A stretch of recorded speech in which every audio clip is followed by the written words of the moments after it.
Hello everyone, welcome to my Evil Within, Akumu difficulty, no upgrade / keys walkthrough, and this is chapter 11, Reunion. So this in my opinion is the hardest chapter on this game. If you can do this chapter without dying, you'll be able to do all of Akumu difficulty. And I managed to do this chapter without dying, but that was after I got screwed several times by some really dumb moments involving the random variable on the pistol. And then I had to restart the whole entire chapter just to get a clean run, and I managed to get it, thankfully. And I'm going to definitely showcase that moment where I got screwed by the random variable severely as a blooper. Because you have to understand just how ridiculous the random variable is on this game, and why it's just completely unnecessary, and it doesn't add anything to the game aside from frustration, and it just completely goes against the survival horror nature of this game, where survival horror is all about saving your resources, and the only time you should ever be missing is when it's your fault. But when the game takes that control away from you, for no reason other than to just screw you over, and to just artificially inflate the difficulty in a really dumb way, that is just completely stupid. And such an artificial inflation completely mars this amazing difficulty that is so perfectly designed in so many different aspects. Whoever thought that was a good idea to put in a random variable on your reticle, which just completely destroys the whole point of the reticle, should be fired. I mean, look at the reticle right now. That is practically the reticle you have to deal with when it comes to shooting the pistol or the magnum on this game, and that should never be the case. What's the whole point of aiming if it's just going to work like that? It's so dumb. But enough of that little rant. Let's just get into the section right now. So for this part, do not sprint. This guy will know exactly where you are when you reach a certain threshold of the room, and if you don't sprint, he will do that running animation every single time. And because of the fact that he's not wobbling all over the place, it makes it very easy to hit him. But if you decide to sprint and he gets alerted, he will not do that running animation. He will just wobble all over the place, and it makes it very hard to hit his leg and then finish him off with a match. But go ahead and mantle over this fence and go to the right. What I'm going to do to deal with this section is I'm going to sneak kill this guy, and then there's going to be a guy on the other side of the fence, and he's going to try to mantle over the fence to get to me when he spots me. And how I'm going to deal with him is I'm going to use this guy's dead body as a trap, and I'm just going to use a match, and he will die. This is one of the main reasons why I love the matches on this game, when it allows you to use dead bodies as traps. It's so strategic, and strategic play is paramount in survival horror games, and that kind of strategic play just then perfectly suits the survival horrorness of this game when you're intelligently using your resources. And I approve greatly. Whoever came up with the match design is a genius. It's such a shame that the matches don't return in the Evil Within 2, but when you're taking into account the lore, it makes total sense for the matches to not return, because of course Lily is not afraid of fire, since she never witnessed any kind of traumatic event involving any fire. Whereas in Ruvik's case, he was a victim of fire starting when a bunch of farmers decided to burn down the barn that the Victorianos used because of the fact that they envied their wealth. And by burning down the barn, Ruvik and Laura were burned, and Ruvik suffered a lot of burns, and then Laura was actually left in a vegetative state, even though it made it seem like she was dead. But in a newspaper article that you get as a collectible, it's revealed that Laura was left in a vegetative state after she was burned by the fire. And Ernesto Victoriano, Ruvik's father, never told him about the fact that Laura was alive, because of course Ernesto hated his son. And this pretty much served as the perfect storm for Ruvik to start acting out on his homicidal tendencies, and to become a psychopath, and to become an organized offender. And I know I said before in Chapter 9 that he was a disorganized offender, but that's not the case. It turns out despite his psychotic hallucinations of Laura, it didn't really distract Ruvik that much, because he was aware that Laura was just a hallucination. So he was able to organize traps, and he was able to plan his victims' deaths accordingly. And because of the fact that he was an organized offender, he of course had to keep track of law enforcement, and that's why the investigation stalled greatly in the Elk River killer case.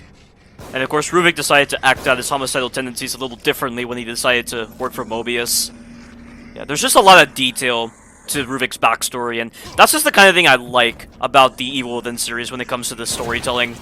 There's just such an intriguing story to try to follow with the Evil Within series, and the amount of detail that's provided is not too much detail, but it's just enough detail to really make you feel invested with the story. And that's why I just found myself posting collectible videos for the Evil Within, and it's the only game so far that I have posted collectible videos for. That just goes to show how impressive the storytelling is on this game. Oh, by the way, right here, I'm going to use the Magnum on this first SWAT guy, and you have to time your shot just right, because during the animation of kicking down the door, he's completely invulnerable. So use the third-person cover trick to hit this guy safely, and then you're going to need to swap to your sniper rifle. You can choose to plant a shock bolt up where he is and not waste any sniper rifle bullets, but it doesn't really matter, because I'm going to be able to get sniper rifle rounds back later on, and I guess using one shock bolt would have been perfectly okay, since I am stacked on trap parts right now, and I have plenty of parts necessary to make shock bolts. So the sniper rifle and the shock bolts are your best options when it comes to dealing with that particular SWAT haunted. And you might have noticed that while I was firing at that guy with the sniper rifle, I was swapping weapons. That was so I could fire my sniper rifle very fast. It's a technique that games like Resident Evil 6 have, where you can use the weapon swapping animation to cancel other animations. So by swapping weapons, I was effectively cancelling out the animation that Sebastian does when he has to pull back on the bolt for the sniper rifle, and by doing that, it allowed me to fire the sniper rifle very fast. And the same case applies in Resident Evil 6 when you're trying to fire bolt-action sniper rifles on that game, where you fire your shot and then you swap between weapons in order to fire the sniper rifle very quickly. It's a very handy technique, and it's very useful for certain parts of this game, so get used to doing that when it comes to dealing with certain enemies. And this right here is a new enemy type known as a Shigyo. These enemies are only on this chapter, and these are entirely aquatic enemies, so they only exist within the water. And they are distracted by dead bodies, so what you can do is shoot dead bodies that are just hanging above the water, and that will attract the Shigyo to that location, and this buys you enough time to get past the Shigyo. And you can also use bottles. And on this part right here, I'm going to use a bottle to distract the Shigyo that's on this section, so I can get past him. Throw the bottle over there, and then jump on this car, and then jump on this sign, and then jump into the water the moment you see the Shigyo move. And if you want to get out of the water very fast, equip your pistol and go into the blind fire stance so that you move faster.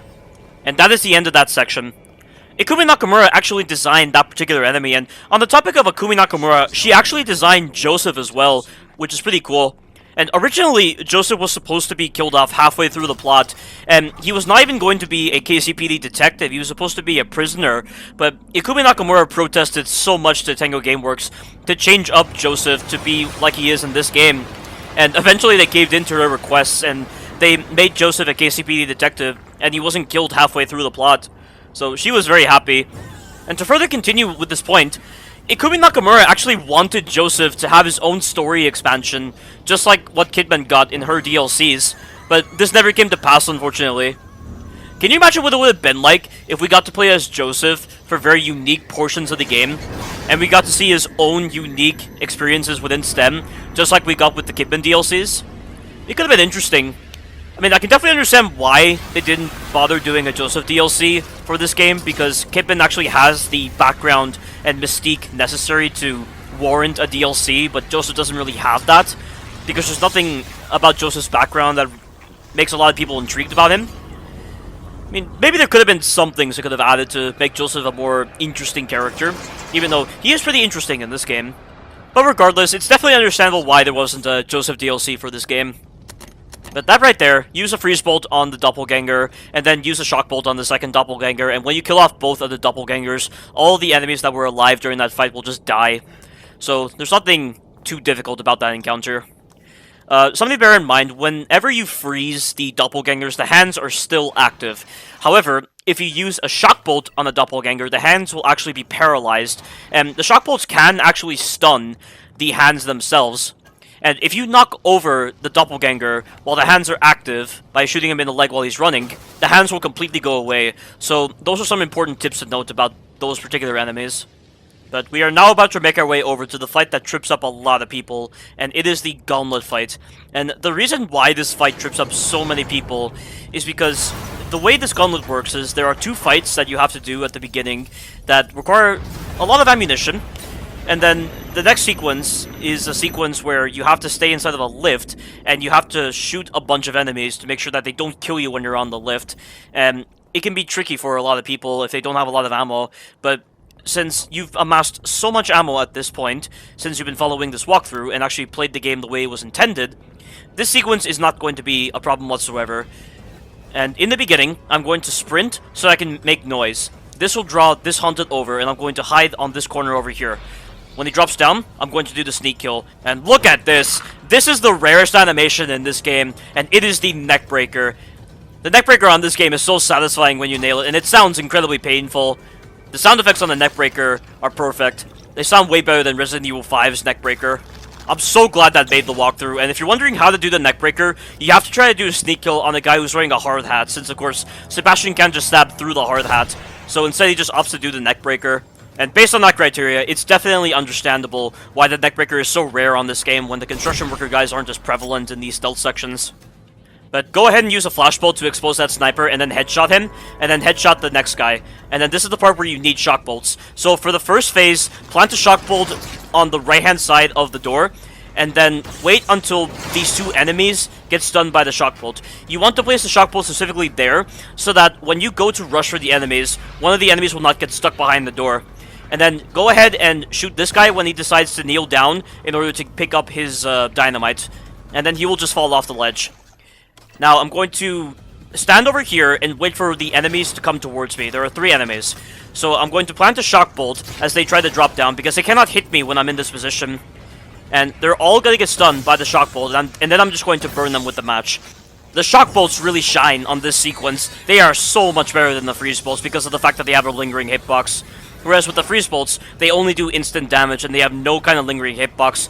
And the blast radius on the freeze bolt isn't really the best for dealing with groups of enemies. So that's why I recommend using the shock bolts for this section. Now for this phase, I'm going to use a flashbolt to stun the dynamite guy and the other guy, so that by the time they recover from the animation, they will already be dead because the dynamite guy will kill himself and his friend. And now, to deal with this dynamite guy, what I'm going to do is I'm going to wait for him to throw his dynamite, and I'm going to run forward, and I'm going to stand right around here.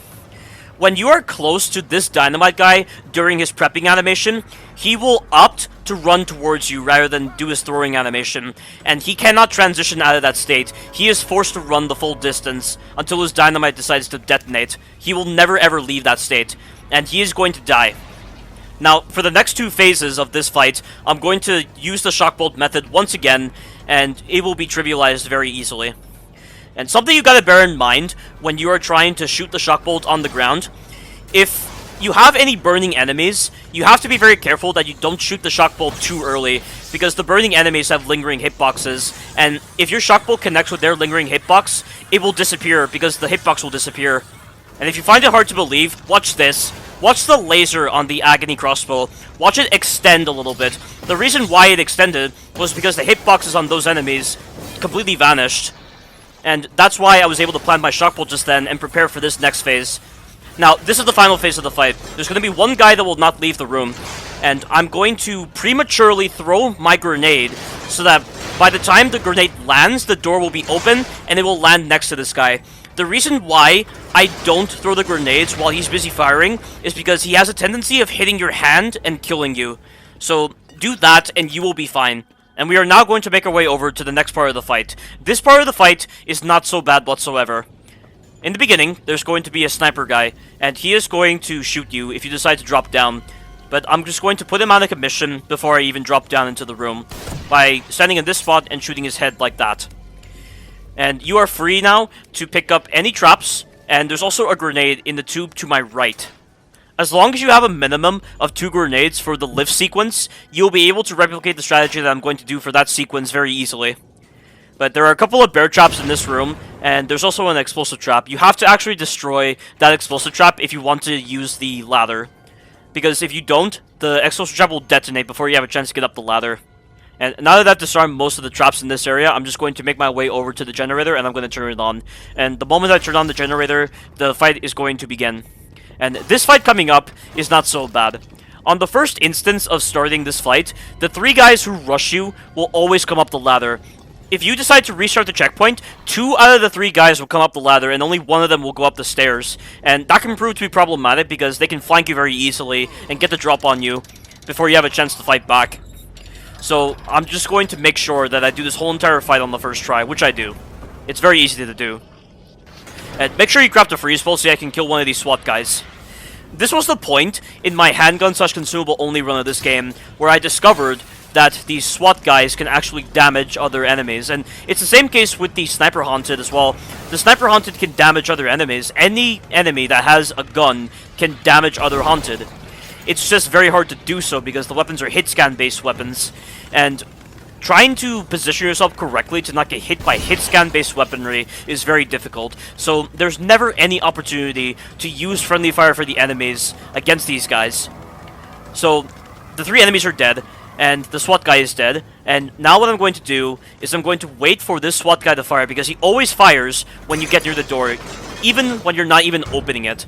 And I'm going to use a flashbolt on him, and I'm going to sneak kill him. And that is the end of this combat encounter, and we are now about to make our way over to the part that trips everyone up, and it is the lift sequence. So a lot of people assume that the spawns on the lift sequence are random. They aren't random whatsoever. The spawns are exactly the same. The only thing that might be a little bit random is the time it takes for the enemies to get near the ledges so that you can actually shoot them off. And I recommend crafting a freeze bolt, and I definitely recommend having a couple of harpoon bolts and an explosive bolt just in case you mess this up. But by using the method you're going to be seeing me do, I'm going to easily decimate the enemies. So the pattern is as follows. There's going to be 2 enemies that come from this doorway. One of them will be near the ledge, so I'll just shoot them off, and then the other one will go near the explosive barrel, so I'll just use the explosive barrel to my advantage. Now, there's going to be a Molotov guy that spawns on that spot. And you can choose to use the pistol if you want to, but getting screwed by the random variable is very easy on this section because of how far the enemies are from you. So, because of the fact that I had a moment where the random variable screwed me so severely, I'm instead going to use the harpoon bolt. And right there, the harpoon bolt actually caused that guy to fall off the ledge. But for the next Molotov guy, who I decide to use the harpoon bolt on, it doesn't cause him to get knocked off. I don't understand how this works. I assume what you have to do is hit them in the leg so that they actually fall off. Because if you don't hit him in the leg, that's what happens. And you have to use your shotgun to get rid of him if that's the case.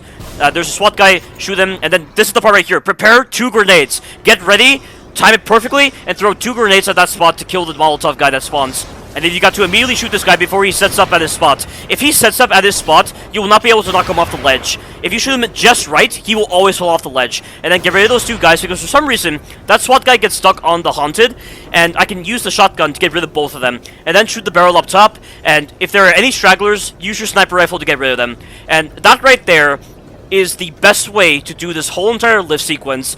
And if you can do this whole entire lift sequence without any kind of trouble whatsoever, you will have no problems with Akumu difficulty at all. The rest of the chapters are very easy compared to this little lift sequence. And the rest of Chapter 11 from this point onward is not going to be that difficult. I mean, the only spot that I can see a lot of people getting stuck on is the Mannequin Factory. Because the first part of the Mannequin Factory requires you to dodge these circular traps that move around on the ground, and they are very good at tracking you down, and because of the fact that you're restricted on your weaponry because of all the flammable gas everywhere, it makes it very hard to deal with them. And the best way to deal with those traps is to use the harpoon bolt, but you have to be so accurate with your shots, and the traps move around really fast. I didn't have to restart the checkpoint whatsoever for this whole entire recording of Chapter 11, but I still find the first part of the Mannequin Factory to be pretty tricky because the erratic behavior of those traps leaves you guessing a lot of the times, and trying to predict when they will come near you can be very tricky. And I wouldn't be playing this guessing game if it wasn't for the flammable gas in that Mannequin Factory. If that flammable gas wasn't there, I could easily deal with those circular traps, because the circular traps can be destroyed by using a shock bolt, and because of the fact that the shock bolt has a lingering hitbox, I can hit multiple traps if they hit the shock bolt. And that's why the kitchen sequence in Chapter 13 is very easy, because of the fact that there isn't any kind of flammable gas affecting your ability to use the shock bolts. So the shock bolts help out a lot in Chapter 13 when it comes to dealing with those particular traps. But we now have to save Kidman, and this is another section involving the Shigyo. And the school bus just dropped down, and it's going to generate waves that will push this truck towards us. And the moment the truck is in range, I'm going to jump onto the truck, and I'm going to wait for that gate over on the right to be open just enough for me to get past it. There is a dead body that you can use to lure the Shigyo away, but it's completely pointless. By the time I get under this gate, the Shigyo will have no time to get me, and I'm perfectly safe right now. But this is important. You have to go up the stairs. If you proceed to keep on swimming, a Shigyo will spawn right under Sebastian, and Sebastian will be killed very quickly. And here's the cutscene that indicates that the Shigyo is coming. once this cutscene is finished, I'm going to proceed forward, and I'm going to shoot the 4 enemies that are currently swarming Kidman right now. And it's random as to whether you're going to get screwed by the random variable or not if you choose to use the pistol. So you might need to use a couple of harpoon bolts in order to get rid of these guys. These guys will die in one shot regardless of what body part you hit, thankfully. And the reason why you need to get rid of them right now is because if you decide to go into the building, these enemies will be inside of the building and they will attack you if you decide to go inside. So getting rid of them now is the best option at the moment. And there is also a sniper on this section, and he's to my left. He's standing on top of a car, and if you decide to swim towards him, he's going to start shooting the wooden platforms that are just floating in the water, and you need those wooden platforms intact so that you can actually get to the gate that will let you get out of here. And I have successfully dealt with him, so now all I have to worry about is the Shigyo. There is a bottle on top of this car over here that you can use to lure the Shigyo, but on this recording, it doesn't work, because I think the Shigyo is too far away to hear the bottle. So, instead, I'm going to have to use myself as live bait in order to attract the Shigyo. And how the live bait aspect is going to work is, when you're standing near the cars, Sebastian is standing in the water. He's not swimming in the water. So, you can easily mantle up onto this car without having to be stuck in any kind of additional animation. And the live bait aspect is working right now. The Shikyo is coming towards me, and I'm going to jump towards him while he's in recovery animations, and he's going to start chasing me. And thankfully, I have plenty of time to get onto this car right now before he has a chance to get to me. And there's another bottle if you want to use it, but it's completely pointless, because once you get over here, the Shigyo are so delayed when it comes to attacking you. And there are a couple of pistol rounds over here that you need to use in order to hit the dead body that is just being suspended right over there. Wait for just the right moment to shoot the dead body, and once you shot the dead body, you need to make a mad dash for the gate before it closes. And the Shigyo will respond to you very quickly, as you can tell by the music, but they have no time to get to me because they're very far away. And now we have this building sequence coming up, which is very easy. And here's a bit of a warning for you guys. If you get spotted during this sequence, additional enemies will spawn, and there will be a lot of enemies coming towards you, so you do not want that to happen. Remain in stealth at all times. And I don't recommend breaking that box, because I think when you break the box, it causes these enemies to go over to this spot and just start investigating the noise, even though the noise was nowhere in that direction. I think the reason why these enemies are investigating the noise in that spot is because the way into this building is now blocked off, as you can tell by that structure to my right. So, it's affecting the AI right now, but it doesn't matter, because when they have successfully investigated the noise, they will go back into their default positions, and this is what you want to do instead. You need to use this bottle to get him near that guy, and you're going to need to use a freeze bolt. The freeze bolt is the perfect stealth weapon to use in these stealth encounters. It's a shame that my first freeze bolt missed these 2 enemies, but I have plenty of trap parts, and I'll get back more trap parts in the later chapters, so it doesn't matter that I made that mistake. And you'll notice me looking around a little bit. I'm just a little confused as to where this bear trap is, because I know that if you restart the checkpoint, there is a bear trap directly underneath the structure that just fell over. So I thought it was the same bear trap, but it's not. It's this bear trap over here, which is a very clever spot to put that bear trap, by the way. Very, very clever, to catch anyone who tries to mantle over that window. But now that the 2 enemies are dead, I'm just going to sneak kill this guy, and I'm going to get the checkpoint, and Kidman is going to support me. And compared to Joseph, Kidman is so much better, because her M1911 is way stronger compared to Joseph's M1911. She can 3-shot enemies, and she can kill these enemies very quickly if she decides to go for headshots. And we're about to have 3 enemies coming towards us, and for some reason, the game is going to take control away from us, and it's going to force Sebastian to sprint to where Kidman is. I don't know why it does this. It's so random, and it just comes out of nowhere. But it doesn't matter, because I'll be able to deal with these enemies. And see that? Kidman just killed one of the enemies. And she will kill the other enemies as well. It's just she works off of Joseph's AI system, where she is forced to retreat when the enemies get too close to her. And look at that, she stopped firing because of the fact that this enemy got too close to her. It's pretty dumb. And then after these 3 enemies are dead, there's going to be a SWAT guy. You can use a flash bolt on them if you have it. I just choose to use the harpoon bolt because I don't want to waste any more trap parts on a flash bolt. And watch this! Did you see how delayed that SWAT guy was when it came to firing? He could have killed me just then. That is one of the best design choices with the gunmen on this game. They actually have a bit of delay when it comes to firing their weapons. And it's so beneficial because you can easily get the drop on them. The fact that they have that delay means that they're a very balanced enemy. And I can't remember ever getting any moments where the enemies have decided to shoot me with a gun in this walkthrough so far. And if that's the case, then you can definitely tell that these enemies are balanced, and you deserve to be punished if you don't respond to them very quickly. I just think this game does balancing with the gunmen so much better than Resident Evil 6's gunmen. The Juavos on that game are horrible. And I have my friends telling me that the zombies with the guns are the worst gunmen on the game, but they are nowhere near as bad as the Juavos, and they don't appear in such a frequent amount. And the zombie gunmen on Resident Evil 6 are not very accurate with their shots, and they can actually damage other enemies compared to the normal Juavo. And the game places the zombies with the guns in some very good positions for you to actually get the drop on them. And if you understand when they spawn, you will have no trouble with them whatsoever. Based on what I've just listed, I just can't understand why my friends find the normal Juavo so much more balanced compared to the zombies with guns. And I think the only reason they are judging the zombies with guns very harshly is because they do a lot of these restricted runs. You can't base your critique on certain enemy types around a restricted run, because restricted runs do not account for every single option at your disposal when it comes to dealing with the enemies. So, I just think their thoughts are completely biased because of the fact that they do these restricted runs. But enough about that.